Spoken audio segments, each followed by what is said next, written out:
Bueno, muy bienvenidos a un nuevo capítulo del podcast El Sitio del Suceso, donde nuestro objetivo aquí con la Ale y con nuestros invitados es tratar con un poquito de profundidad y seriedad temas relacionados con la seguridad pública, con el funcionamiento del sistema de justicia, para que todos quienes nos escuchen o nos vean se vayan formando su propia opinión, un capítulo a la vez. Podcast es presentado por CIO Investment, inversión experta en activos alternativos con alcance global. Y hoy estaremos hablando de un tema que en realidad ha estado vigente desde hace ya más de 2 años en la contingencia, que es el crimen organizado, el poder ilegal, la anatomía del poder ilegal, etcétera, etcétera. Y es que es innegable que en los últimos años hemos visto un cambio en los delitos y en la forma en que se cometen en Chile. Ya lo hablábamos con la Fran en el capítulo destinado a los homicidios. Como hemos visto cómo han cambiado las características, la forma en que se cometen, la frecuencia, el tema de las armas y la presencia mucho más masiva de otros delitos como los secuestros, por ejemplo. Ahora, en el debate público todo esto se asocia siempre indefectiblemente al crimen organizado. Pero ¿de qué hablamos cuando hablamos de crimen organizado? ¿Hablamos solo de bandas ligadas al narcotráfico? ¿Cómo operan las bandas internacionales? ¿Cómo se protegen los países y los estados? ¿Esto tiene relación exclusivamente con la migración? ¿Qué hay de mito y de realidad en estas nociones? Para este tema tenemos una gran invitada, experta, muy experta, Lucía Damer. Lucía, muchas gracias por estar con nosotros hoy día. Y bueno, Lucía es profesora titular de la Universidad de Santiago de Chile, experta en temas de seguridad, de policía también, de violencia urbana, crimen organizado y políticas públicas. Una extensa trayectoria, muy extensa en académica, con varios artículos y papers publicados, y hace muy poquito también publicó su libro Anatomía del Poder Ilegal, donde el subtítulo del libro es precisamente Violencia, Crimen Organizado, Corrupción en América Latina. Así que bienvenida, Lucía, muchas gracias por estar hoy día con nosotros. No, gracias a ustedes por la invitación. Me alegro que estén haciendo este podcast, además mostrando el poder femenino en los temas de seguridad, que siempre viene bien. Y efectivamente, además, agradecerles por haber leído el libro, o por lo menos tenerlo ahí, ir hojeándolo, porque pues es un esfuerzo, siempre el esfuerzo de escribir es un esfuerzo medio solitario. Entonces, este es el momento donde uno se siente verdaderamente más acompañado, que todo ese esfuerzo sirvió de algo. Así es. Escuchada, al menos. No, muy bueno el libro, Lucía. Y ya entrando en las preguntas, un poco Lale lo decía, ¿verdad? Todo es crimen organizado de un tiempo a esta parte. Desde que en algún minuto en el inicio del gobierno del presidente Boric hay una autoridad que lo reconoce, ¿verdad? Y que dice, no, es que nos acecha el crimen organizado, es que todo para nosotros los chilenos es hoy crimen organizado. ¿Cuáles dirías tú que son las características, o si este juicio es correcto o no, de este cambio, como decía Lale, de la delincuencia que ha enfrentado Chile? ¿Estamos realmente como a niveles de América Latina de crimen organizado? Claro, es que el problema que tenemos es que por el tema, digamos, de la Convención de Palermo y en general las convenciones internacionales, que luego se refrendan en los formatos legales de cada uno de nuestros países, 3 o más personas que se organizan para cometer un delito es crimen organizado. Entonces, básicamente, todo termina siendo crimen organizado. Pero la realidad es que hoy día en América Latina tú tienes diferentes momentos de las organizaciones criminales. Pero además de eso, y una cosa que nosotros presentamos en el libro una y otra vez en cada uno de los mercados ilegales, estas organizaciones criminales han cambiado mucho de lo que uno puede ver cuando ve la serie Narcos, o cuando piensa en Pablo Escobar. Efectivamente, hoy día uno tiene organizaciones criminales mucho más flexibles, que están vinculadas a múltiples mercados ilegales. Entonces, creo que lo que hay que mirar es cómo esos mercados ilegales están o no están presentes en Chile, cuál es el rol que Chile juega en ese mercado ilegal. Y lo único que yo te podría decir con mucha claridad es que efectivamente no somos un país excepcional, un país que se libró, entre comillas, como se pensaba hace no muchos años, que acá no había crimen organizado, ¿cierto? Que esto no sucedía. Muy por el contrario, creo que somos parte de muchos de los mercados ilegales que se están desarrollando en la región por motivos diversos. En un primer momento porque tenemos tal vez también más demanda de algunos productos ilegales, que van desde la droga hasta las mujeres víctimas de trata para la explotación sexual, ¿cierto? Pero también porque en algunos espacios estos grupos criminales o estos mercados ilegales buscan donde hay un espacio para moverse y mover sus productos. Entonces, ahí donde, por ejemplo, la minería ilegal ve que no hay tanta fiscalización, por ejemplo, para el tema del oro, que sale de Colombia, Perú, Brasil, bueno, por ahí empieza a aparecer eso como un mecanismo de exportación. Entonces, el gran desafío hoy día para Chile, además de evidentemente preocuparse por los niveles de violencia y todo, es generar los mecanismos que prevengan que estos mercados ilegales se fortalezcan. ¿Cómo se articulan hoy estas organizaciones criminales internacionales en relación a sus redes locales en Chile? ¿Este es un fenómeno 100% importado o se va adaptando a las especificidades locales y cómo en el fondo se va infiltrando, aprovechando las oportunidades o las características locales? Sí, mira, lo primero que es muy importante como pensar en las estructuras criminales diferentes del mercado ilegal, ¿no? Porque el mercado ilegal son industrias que tienen una parte muy importante en la legalidad, donde hay contadores, abogados, arquitectos, geógrafos, digo, tú tienes una parte muy legal del mercado ilegal, ¿no? Que es la parte que logra lavar el dinero y utilizarlo legalmente. Las estructuras criminales que se constituyen para que el mercado ilegal funcione, ¿cierto? Son las famosas Tren de Aragua, PCC, el Clan del Golfo, el Cártel de Sinaloa, etcétera, que son las pocas que realmente son grandes, con unas estructuras más bien incluso transnacionales, pero que distinto de lo que eran antes, hoy día lo que tienen son sucursales, franquicias bastante menos sólidas en la relación con lo que pasa en otros países. Por ejemplo, cuando se dice que hace un mes yo estuve en Colombia y estuve en Perú, entonces era muy, muy interesante ver que en Colombia, Perú y en Chile la principal noticia es que se había desbaratado el Tren de Aragua, ¿no? Uno dice, bueno, pero el Tren de Aragua pues resulta que es más importante, que tiene una capacidad de franquicia como McDonald's. Bueno, hay que tener cuidado con eso, porque no porque tú tengas un grupo criminal que, por ejemplo, está vinculado con el tráfico de migrantes, que es históricamente su principal fuente de dinero del Tren de Aragua, significa que tú tienes una estructura vertical, jerárquica, con claros líderes, digamos, todas estas cosas que uno busca cuando está haciendo la investigación.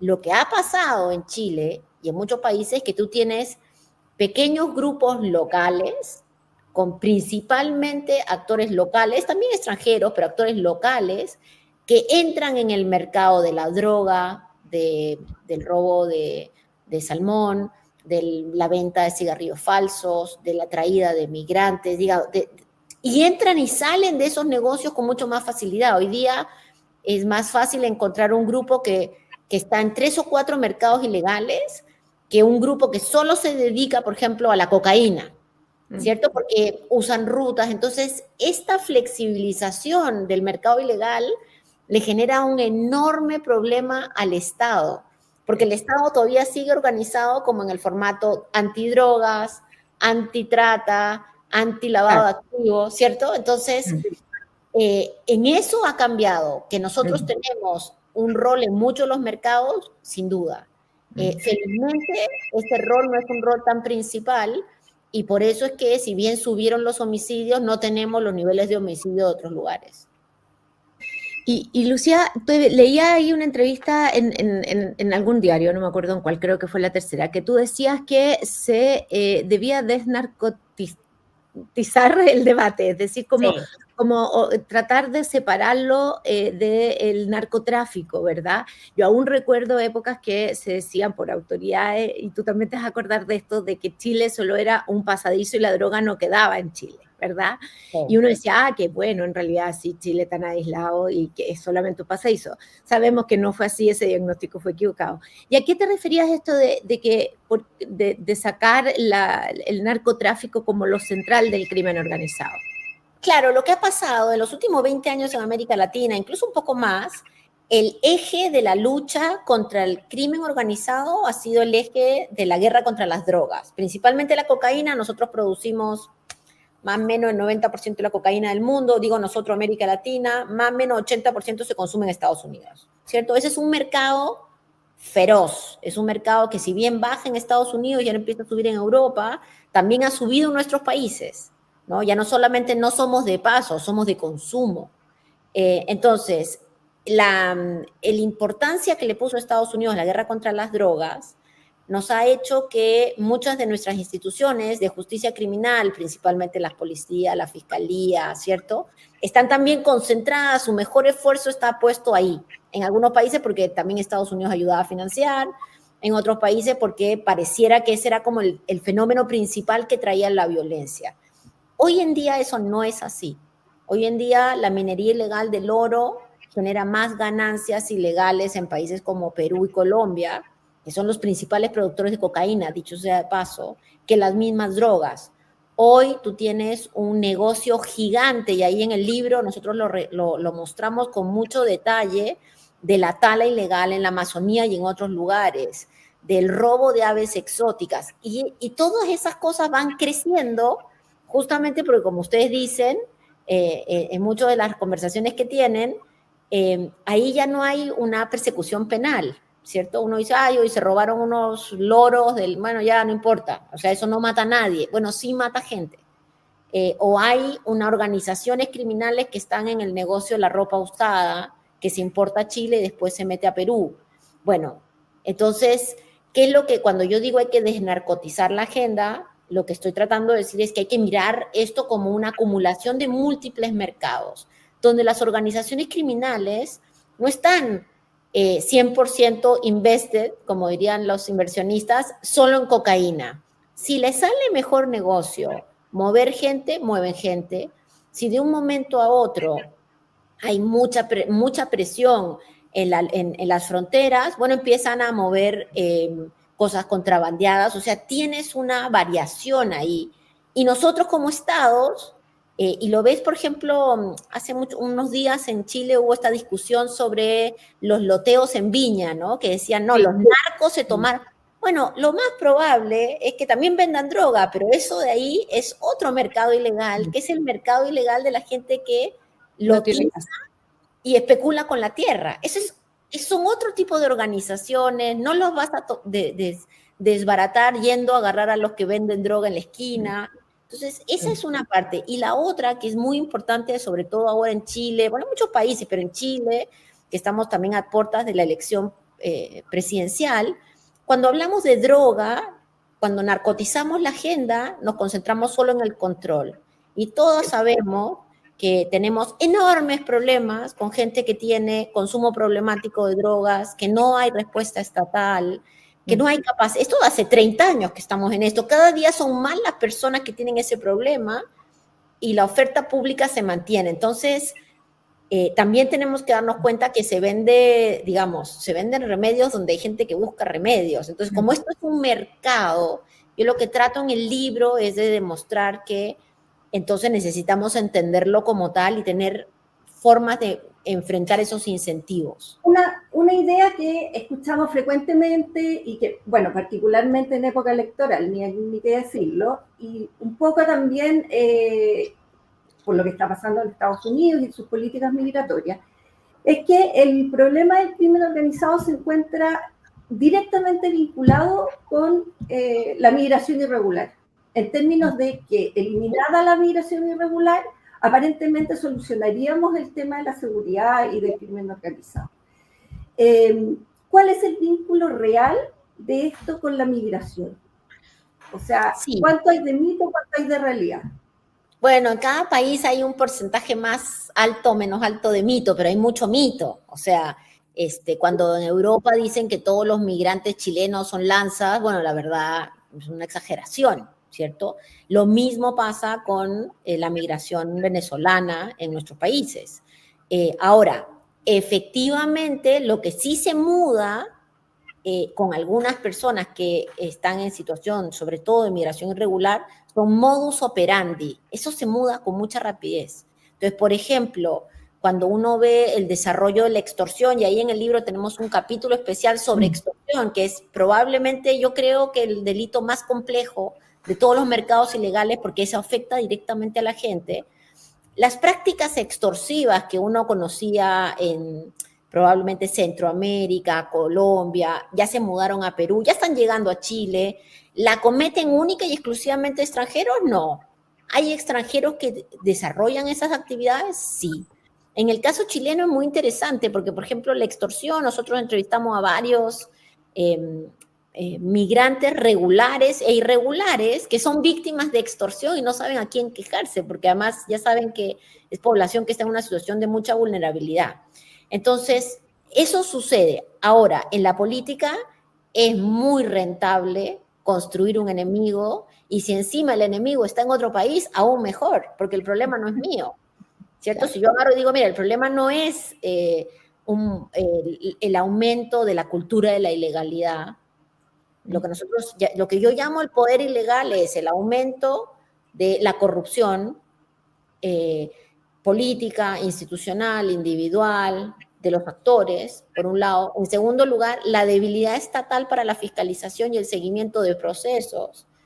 Entonces, si yo no me hago cargo de esas dos cosas y además del desarrollo de mercados, y digo, no, el problema es, no sé, Maduro, bueno, estoy tirando la pelota al córner total de otra cancha, ya, de otro estadio, ¿cierto? En realidad lo que tenemos, yo creo que el objetivo de países como Chile es reconocer que el mercado está instalado en el país y que no hay mercado ilegal que sea mejor o peor. A veces se dice, mira, tengamos mercados ilegales que no sean violentos. Finalmente, ¿a quién mata, no sé, el contrabando de cigarrillos? No, sí genera problemas, sí genera violencia, ¿cierto? Entonces, lo que necesitamos hacer es, evidentemente, hacernos cargo de que tal vez hay un porcentaje de población migrante que encontró una oportunidad de cometer delitos y que esos delitos van a ser posiblemente más complejos porque hay gente que está socializada en niveles de violencia distintos, pero los nuestros también son muy violentos y el mercado está muy instalado. Es muy difícil, ni siquiera en Italia, en los países donde las mafias son muy poderosas, es muy difícil que venga una organización criminal de otro país y se instale totalmente en un tercer país. Muy difícil. Lo que tiene que hacer es un joint venture con los locales, porque si no entras en una matanza entre locales y extranjeros. Claro. Entonces, es una solución facilista, diría yo, que lo que necesita es un poquito más de rigor. Lucía, hablábamos de esto, decías tú del mundo, que sí habían cosas que se traían a Chile, digamos, y que el modus operandi, por ejemplo, era algo que se instalaba muy fácilmente. Mirándolo desde lo positivo, ¿hay algo que Chile pueda aprender o mirar? En tu libro tú recorriste muchos países, entrevistaste a muchas personas. ¿Hay algo que ahora que estamos precisamente en esta época de elecciones, tú podrías decir, sí, miren, vale la pena que Chile haga esto, mire no tengo idea, a Colombia, mire a México? ¿Hay algo que hacer o simplemente la política también que se trabaje pública, la política pública tiene que ser 100% local? Mira, para dos cosas que son muy importantes. Lo primero es que no podemos olvidar la prevención del delito. Esto ustedes lo saben pues mejor que yo. Pero uno de los problemas, cuando todo es crimen organizado, entonces no hay prevención del delito, porque uno dice, no, lo que tenemos que hacer es terminar con el Tren de Aragua, con el clan y todos estos grupetes, pero la realidad es que tenemos cientos, si no miles de jóvenes que todavía tienen los problemas que siempre hemos mencionado que tienen, ¿no? Entonces es importante que en la discusión electoral, yo le he visto poco, pero lo poco que he visto, la prevención no está, como que desapareció. Entonces, lo primero es reconocer que tenemos como país un problema estructural, un terreno fértil para el desarrollo de carreras criminales, de jóvenes que no son extranjeros, sino que son nuestros, nuestros, claro. Chilenos, Y justamente ayer escuchaba, no sé si será cierto, pero escuchaba a alguien decir que el año pasado parece, habían sacado más niños de hogares para meterlos en lugares de protección que los niños que habían nacido. Yo digo, no sé si será cierto el dato, pero la verdad es que era abrumador el problema que tenemos ahí. Yo creo que ahí hay que hacer un punto. Sí. Y luego, por supuesto, ¿qué hemos aprendido para enfrentar el poder ilegal? Y ahí hago propaganda al libro para que la gente vaya y lo compre. No, ¿qué hemos realmente aprendido? Lo primero es que los problemas de seguridad no son un problema de cárcel, justicia, ya no son eso. Cuando hablamos de crimen organizado necesitas políticas muy serias para luchar contra la corrupción, necesitas políticas muy serias para identificar financiamiento ilegal de la política, ¿cierto? Porque los mercados han crecido tanto, son tan poderosos, que ahora en algunos países de la región, bueno, prefieren tener un gobernador, prefieren tener un alcalde, a estar pagándole al alcalde. Entonces, necesitas mucha iniciativa política. Eso es una cosa que creo que... Lo segundo es que, y en eso también estamos en deuda, necesitamos mucho más capacidad de inteligencia financiera. Y esto no es el cliché de hay que seguir el dinero, porque hoy día el dinero se va en cripto, el dinero se está moviendo de formas que a veces son difíciles de identificar. Pero si realmente queremos enfrentar los mercados ilegales, necesitas una fuerza de tarea donde está el Servicio de Impuestos Internos, donde en algunos casos se levanta el secreto bancario, donde entras a mirar aduanas, puertos, policía. O sea, esto es mucho más grande de lo que hemos visto antes. Yo creo que el tercer elemento, que no sé si es un aprendizaje, Fran, desde lo positivo, pero es un aprendizaje. No puede ser que uno tenga, por ejemplo, un mercado ilegal de tala, ¿cierto?, de madera, y los fiscalizadores sean 5 personas. O sea, si realmente hay un mercado tan grande, lo que necesitamos es tener fiscalizadores muy fuertes. O sea, el Estado tiene que fortalecerse para poder enfrentar esta situación. Y evidentemente la otra, y yo creo que este es como el cuarto punto que es muy relevante, es que hay 2 facilitadores. Los mercados ilegales quieren 2 cosas. Uno, lavar el dinero para usarlo. Claro. Nadie quiere tenerlo bajo el colchón. Para eso necesitamos fortalecer la unidad de análisis financiero a 1000, así en esteroides, para realmente tener capacidad de la lucha contra el lavado de activos en todas sus múltiples formas. Y lo otro que hacen los mercados ilegales, sobre todo en las estructuras criminales, en los lugares más vulnerados, ¿cierto?, es el control territorial, y para eso necesitan armas. Y ya tenemos que olvidarnos de la idea peregrina que vamos a luchar contra el negocio, las armas, no sé, registrándolas o pidiendo que la gente con las campañas para que la gente las entregue. No, cosas que ya sabemos que no sirven, pero bueno, sacan un buen titular. Entonces, ¿de dónde salen las armas? O sea, las armas no se pueden imprimir en computadoras 3D masivamente. Y hay mucha información que viene de los otros países, incluso del propio país. Entonces, yo creo que esas son las 2 áreas donde la experiencia te dice que tenemos que concentrarnos. Además de, por supuesto, digamos, tener una lucha mucho más efectiva. Y lo último es también buscar mecanismos para que la gente se salga de la cultura de la ilegalidad, porque también hay un mito en Chile, y es que nos encanta la ley. Y que somos honestos. Claro. Y la verdad, por ejemplo. Tal vez alguna vez fue así, pero hoy día el que puede compra en Instagram para no pagar impuestos. El que puede va y compra un celular robado porque quiere tener el último modelo y sabe que es robado. Entonces, hay un relajamiento en ese nivel que yo creo que vale la pena también no solamente reconocer, sino, bueno, ver qué vamos a hacer con eso. Sí. Oye, Lucía, y en términos preventivos, lo que estábamos hablando, yo creo que has dado una respuesta súper completa en términos de las dimensiones y lo que tenemos que mirar como país. ¿Qué rol tiene la cooperación internacional, particularmente la regional, para la efectividad de las políticas que nosotros vayamos a impulsar en Chile?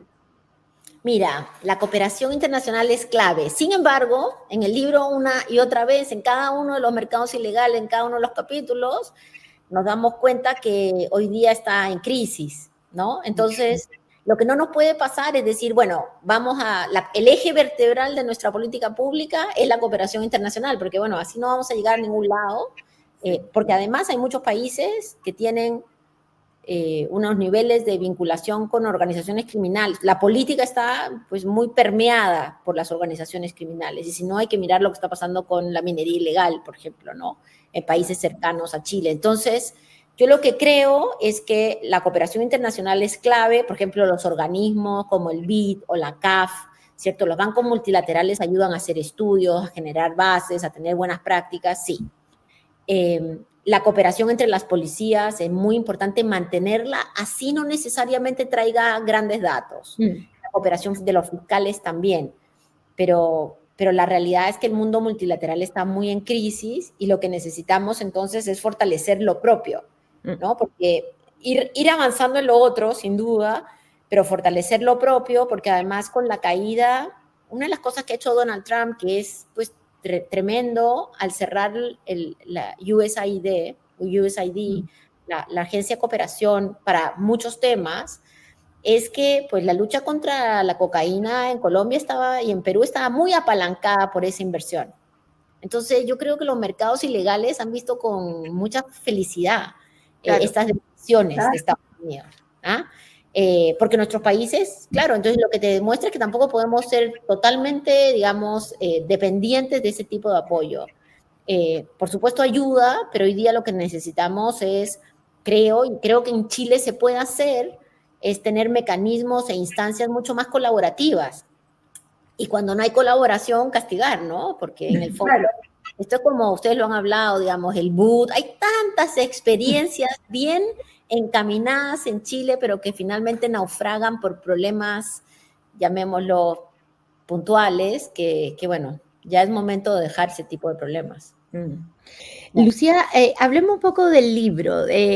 Tú nos contabas que, o sea, no, mentira, tú no nos contaste, yo lo leí, que este es un libro que te toma varios años realizar, que es el producto como de toda una etapa tuya profesional. Entonces, cuéntanos un poco, ¿por qué decides escribir este libro? ¿Por qué en el fondo también en una parte que lo encontré muy bonito, que tú dices que no solamente quieres poner un debate más serio, sino que también un debate más humano sobre este tema? ¿Qué te lleva a escribir el libro y a tratar en el fondo de diferenciar? Y si es posible que nos cuentes cuál es tu capítulo favorito.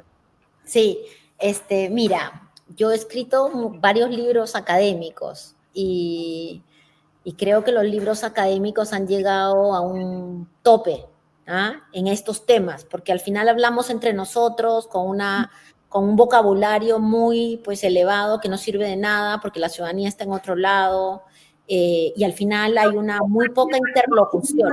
Podcast, además. Exactamente. Entonces uno dice, mira, necesitamos una interlocución de los temas principales que le afectan a la ciudadanía. Luego también necesitamos entender cómo estos mercados ilegales no son, digamos, solamente titulares, ¿no? Debajo hay mucha gente que está padeciendo. En América Latina no solamente han muerto millones en estos enfrentamientos, sino que hay gente que su vida cotidiana está siendo impactada, a la que le roban a las hijas, los que tienen que pagar las extorsiones, a la gente que su hábitat, o sea, los mercados ilegales están destruyendo la Amazonía, están destruyendo ríos enteros. Entonces, esa complejidad no se puede mostrar solo académicamente, entonces creí que era ya momento de hacer como un texto que fuera un texto de más difusión pública, aún más cuando en Chile estamos en una conversación que es una conversación un poco dicotómica, ¿no? Crimen organizado o nada, cárcel o, no sé, el fin cáncer en el desierto o nada. Cáncer en el desierto o cáncer en una isla. Bueno, entonces, y lo otro es que también, pues yo he trabajado mucho en América Latina y creo que este no es un tema que pueda resolverse con un texto, y mucho menos un paper sobre un local, así como una cosa, qué es lo que está pasando en un barrio, ¿cierto? Para eso son otras cosas. Entonces me pareció importante también volcar todas las entrevistas y todas las cosas que he ido construyendo estos años. Siempre tuve la idea de escribir un libro, en realidad, sobre esto, muy impactante además, si ustedes se ponen a pensar, el deterioro institucional que hemos vivido en los últimos años es muy grande, la cantidad de ex jefes policiales presos, hay expresidentes de América Latina presos por lavado, hay ministros vinculados con narcotráfico, con trata, hay gobernadores vinculados en algunos países con minería ilegal. Entonces, y en paralelo, cuando uno llega al territorio, se da cuenta que el Estado no existe. O sea, realmente el Estado, bueno, entonces eso me llevó a la idea de escribir un libro. Ha sido un gran desafío. Al inicio pensé que era como la crisis de los 50, en realidad. Hacer un libro distinto, que me ha costado mucho. Los editores de Planeta se han portado muy bien. Además, Álvaro Matus fue una ayuda total como editor específico para soltar la mano y no tener esta cosa de estar solo citando otras cosas. Claro. Y en realidad yo quería escribir un libro sobre la extorsión. Ya. Entonces mi capítulo más favorito es el extorsivo, porque creo que es el que logra más mostrar la humanidad detrás de esta locura que estamos viviendo, ¿no? Donde la gente se entera que el vecino recibió una herencia y va y lo extorsiona. Entonces, no, y además, como dices, es pagar o morir. Es brutal, es el capítulo 6, ya todo esto, es el capítulo 6. Sí. Entonces, bueno, ese ha sido un poco el proceso. Espero que, pues, lo vamos a publicar en Perú también, en Colombia. Entonces puede generar una conversación un poquito más, no digo sofisticada, pero un poquito más enterada. Y eso es parte también de la pedagogía que tenemos que hacer todos los que podemos, digamos, tener una voz un poquito más abierta al público.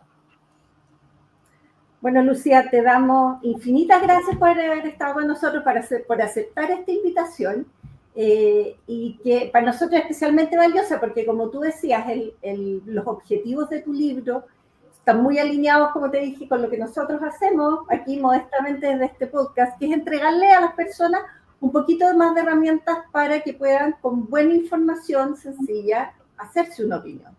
Y poder enfrentar lo que está recibiendo casi ya como mantras todos los días. Así que bueno, muchas gracias y bueno, recomendados, nosotros siempre tenemos esta tradición de pedirle recomendados a los invitados, pero me voy a atrever a quitarte el recomendado y recomendar el libro, este libro. Realmente lograste tus objetivos que nos cuenta, es un libro además muy entretenido y que va de alguna manera dando información a la vez, pero de alguna manera, a pesar de todo lo que yo, la Ale, podemos saber y tú de este tema, como que igual hay cosas que impresionan. O sea, lograste impresionarme a mí, que ya creo que de verdad a mí no me impresionan muy pocas cosas en este tema por el largo tiempo que llevo trabajando, pero de verdad a mí el capítulo también el de la trata de personas me impresionó. O sea, siempre me impresiona cuando digo, es el ser humano el que se convierte en el objeto del delito. Es realmente brutal. Así que me atrevo a recomendar el libro Anatomía del Poder Ilegal de Lucía Damer, de la editorial Planeta. Que para los que lean el libro y para los que vayan a la página web y lean, aunque sea lo que está ahí, creo que es una buena oportunidad en Chile de ayudarnos a pensar también por qué estamos en este lío, ¿no? Y creo que lo preventivo es muy importante tener en cuenta. Nosotros somos un país que no está en el centro de ninguno de estos mercados, pero que tenemos enormes dificultades con cientos, sino miles de jóvenes que ven en la ilegalidad un camino de vida, por motivos que muchas veces no son elegidos. Entonces ahí puede permitirnos también volver a una conversación que hemos tenido con ustedes por mucho tiempo, que ojalá se recupere. Así que muchas gracias por la invitación. No, muchas gracias, y a todos los invitamos a seguirnos en nuestras redes sociales para que estén atentos a nuevos capítulos, a nuevos recomendados, y en Spotify y YouTube pueden ver y escuchar el capítulo. Muchas gracias.